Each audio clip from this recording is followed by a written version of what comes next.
And hello, it's Dr. Brenda bringing you your workshop on funding your gift basket. It is the middle of July, so what am I talking about with gifts? We've got birthday gifts, anniversary gifts, but yep, I'm also talking about holiday gifts. Get a good head start on it so that you're not facing these huge credit card bills in January. So, we're going to get right into funding your gift basket. A couple of reminders. When you join this presentation live, I do not record it. That allows you to tell me all about your gift splurging or whatever it is you'd like to tell me about, and we will not record it. These sessions are recorded separately. It allows you to get through the material all that much faster. It ensures confidentiality. And because I'm always RVing and dealing with technology, it assures me that I'm going to bring you a decent presentation without all the technical glitches. Okay, let's get right into it. This is, yes, July 20th, 2022. We're going to talk about funding your gift basket. I want you're definitely going to need a pen. You're going to need some paper for this exercise. So pause this, get out your pen and paper, because this is going to be a really great workshop that you participate in. Now, when you're ready, I want you to think back about the best present you gave someone last year. Go ahead and think about it. What was it? Can you remember? Was it last year? Was it 2 years ago? Was it 3 years ago? So, the reason I ask you to do that is because very often we don't remember what we received, and we often don't remember what we gave. So, just, it's like gifts. We give gifts a lot of times because we feel like we have to give gifts, but how much thought really goes into it? And, what's the best present you gave last year? Write that down. Now ask yourself, what are my gifting tendencies? Do I tend to overspend? Do I have a budget and I stick to it? Do I try to get away with buying as little as possible? Now, there might be a combination of factors. Maybe you overspend on your kid, and for everybody else, it's like, I really minimize what I try to spend. I try to spend as little as possible. So there could be a combination, but think in general terms what your gifting tendencies are. Okay? So it's good to have that as a starting point. Now, I am a sociologist, so I take a little different approach to a lot of the topics that we cover. As a sociologist, I see that there's so much social pressure on us to gift people, give them just the right gift, and it also shows our status. So sometimes, we feel obligated. Well, this person lives in a really great house, and they're going to judge me by the gift I give them. I've got to go all high end on this person. And so, maybe we want to impress people with our gifting. So think about the social pressures on gifting. Yes, there should be some reciprocity, but are you gifting people just to gift people and then you take it back to the store 2 weeks from now, or you regift your gift? Seriously think about reasons that you gift people in the first place, and are you just succumbing to the social pressures of giving? Are you giving people to show your status? That's kind of a shallow way to gift, but it happens. It absolutely happens. I can afford to gift you this. We're all about financial freedom here at Gutsy Women Finances. It's about taking care of yourself first.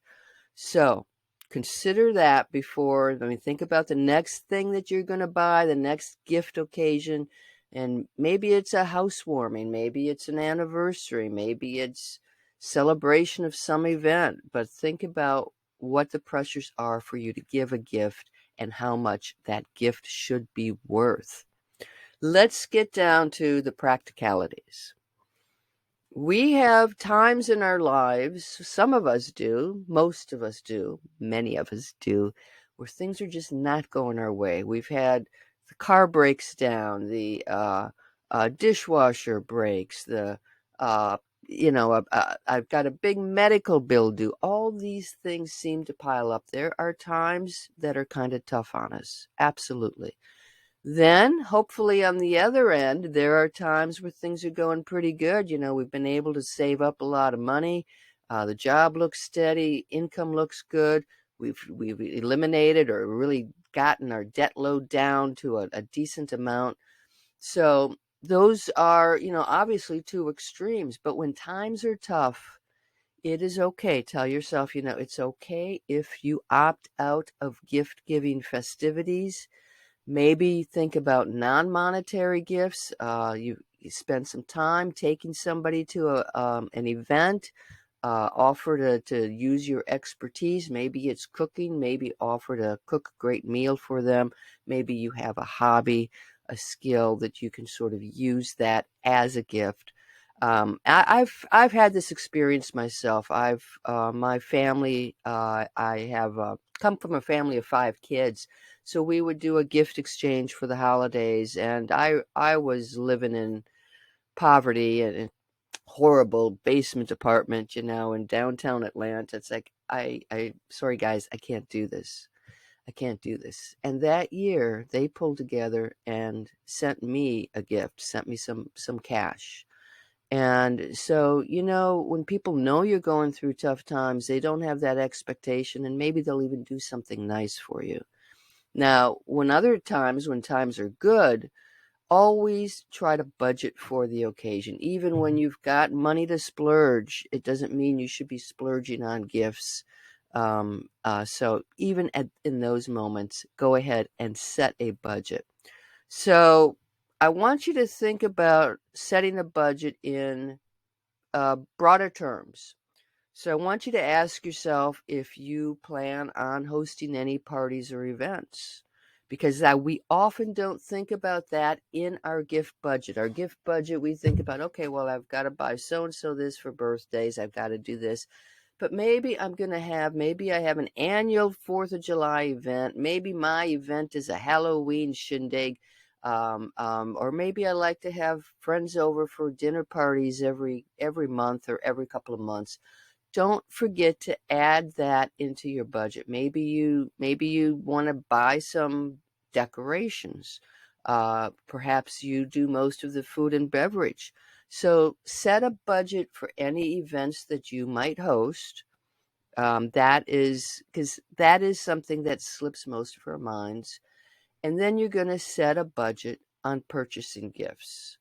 My experience is that I can ask you how much you want to spend on gifts, and it's usually a certain dollar amount that sounds right to you, and then you often go and spend more than that. So the other question is, how much can you spend on gifts? What is your limit? So maybe I want to spend $500 total on gifts for the year. That's how much I want to spend. How much can I spend? Let's say maybe I can afford to spend $800. So that's sort of the range that we're looking at. And again, you've got your piece of paper, you've got your pen. I am going to give you this presentation as a PDF, and you can download it and think about this as you go through this. Write down how much you want to spend. Write down what you can spend. Now, there are 2 ways to set a budget. One is to sort of look at it this way from the top down. Here's my budget. Now I've got to sparse out that budget. The other way is to go to the top from a bottom up. So the bottom up means first I'm going to make a list. So this might be what your list looks like. You have a column for your name, gift ideas, budget, those 3 columns, and then I have B, H, and O. Birthday, is it a birthday? Is it a holiday gift? Is it for some other occasion? Just so you can keep track of what these gift ideas are for. So, you can Google, start to look at how much these items cost, and go ahead and start with your budget. So when you make a list, give yourself time to do this, because we forget we forget certain people, we forget certain occasions. Things do pop up. So, also have a little bit of discretionary money for the things that pop up over the course of a year that you might not have planned for. Baby shower is a good one. It's a year ago there was no baby, so we couldn't have planned for it. So make a list, and this is also another way for you to set your overall budget. So it's really going to be that basic. And again, think about, do you really need to buy all those gifts for people that you don't really have a strong relationship with? Now, there's always this obligation of reciprocity. If I get a gift, I got to give somebody a gift back. That's typically the way we feel. Now, it's better if we've got a group of friends, for instance, and I've done this with my family members. I said, you know what? Let's just skip the gift exchange, and so we no longer do that with my parents. They would send us money, we would send them money, and it's like, this just doesn't make any sense. Let's just stop doing this. We're in good shape. We'll go, if we want to send you a gift, Mom, we're going to send you a gift. Don't buy us anything. But you have that conversation in advance so that you understand that reciprocity is not necessary. So that's the question: is, do you need to buy everybody a gift? Can you maybe do a gift exchange? Can you instead contribute money to a charity or participate in some type of a volunteer event? What about gifting limits? Can you say, well, you know what? Let's not spend more than $25 this year.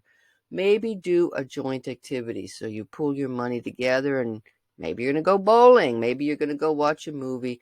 Maybe you're going to go to a concert, but you do some type of a joint activity rather than these material things that we exchange. We exchange stuff, and a lot of times they get returned, and they sit in a closet somewhere. So think about creating an understanding of, thinking of some other options. Now, I'm all for giving options. So I'm a big believer in just one thing that I've done in really good years is I've just taken out cash from the bank. Maybe it's $300, and I would have envelopes, 6 envelopes, $50 each, get a nice blank card, a generic card, and leave it at certain places or give it to certain people who I felt were in need. These would be strangers. Maybe I'd leave a fantastic tip to a waitress. Maybe I'd go in a laundromat or a thrift store and leave it in the restroom with a note, hey, this is yours. If you found this, this is yours. And that always made me feel really good when I could afford to do those types of things. But there are lots of ways to give, especially over the holidays. You can sponsor a family. Some organizations call it Adopt a Family, which as an adoptive parent, I hate, because when you adopt, it's for life. So I refer to it as sponsoring a family over the holidays. You can volunteer your time. You can donate to a charity. You can adopt a shelter animal. There are many, many ways that you can give and make that your contribution, and you can do it in somebody else's name as well. All right. So we talked about a budget, and let's go through some of the nitty gritties. Now, you've got a budget. How do you fund it? One thing that you should do is, I like to have a separate account. And a lot of people like to pay in cash, or at least have the cash there so that they can then pay the credit card bills by putting that cash back into the bank. But I have a separate fund for a gift fund. And if you can do that with your bank account, a lot of bank accounts allow you to have a separate fund, which I love in particular. So you want to create a gift fund with monthly contributions. So if let's say I'm going to spend $600 a year, that's $50 a month. I'm just going to start putting $50 a month into that gift fund. If my limit is $1,200 a year, it's $100 a month. So just take your budget for the year, divide by 12, start making those monthly contributions. Another thing I'd love for you to do is cut down the people on your list on whom you're purchasing gifts for. Now, maybe you can make some homemade gifts, some homemade cookies, personalized gifts to give those people who are outside of your immediate family. Another tip is start early. So shop the sales, especially Black Friday deals. Maybe you've got a spare closet, and when you can set alerts. So when an item goes to a certain price, you can buy it. There it is in your closet. Don't forget it is in your closet. Put a little check box that you purchased it, and you've got it at a really good deal. Use cash for local purchases. And again, what this does is avoid that sort of credit card surprise that especially comes after the holiday season. You want to track your purchases to make sure you are within your budget. Maybe you need to adjust the amount you're contributing monthly. You're going under, you're going over your budget, but definitely track it. Maybe exchange names and set a gift limit rather than buying all the nieces and nephews a gift.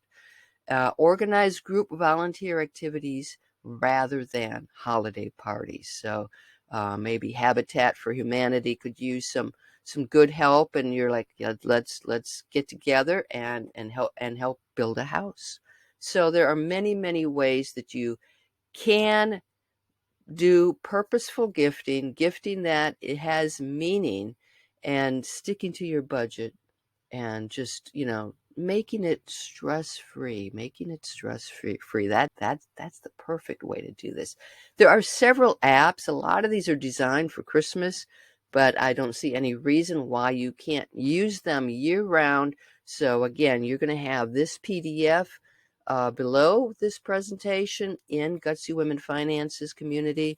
Just go ahead and click on the links, and that will give you some more information on some of the apps that you can use to help you stick with your gifting budget. And again, a reminder, if you haven't joined us in the Financial Freedom Academy, this is my signature course. Walks you through all the steps you need to take to reach financial freedom and reach that dream life. All right, guys, we'll see you at the next workshop, and let's connect in Gutsy Women Finances community. I hope you enjoyed this, and happy gifting. Bye-bye.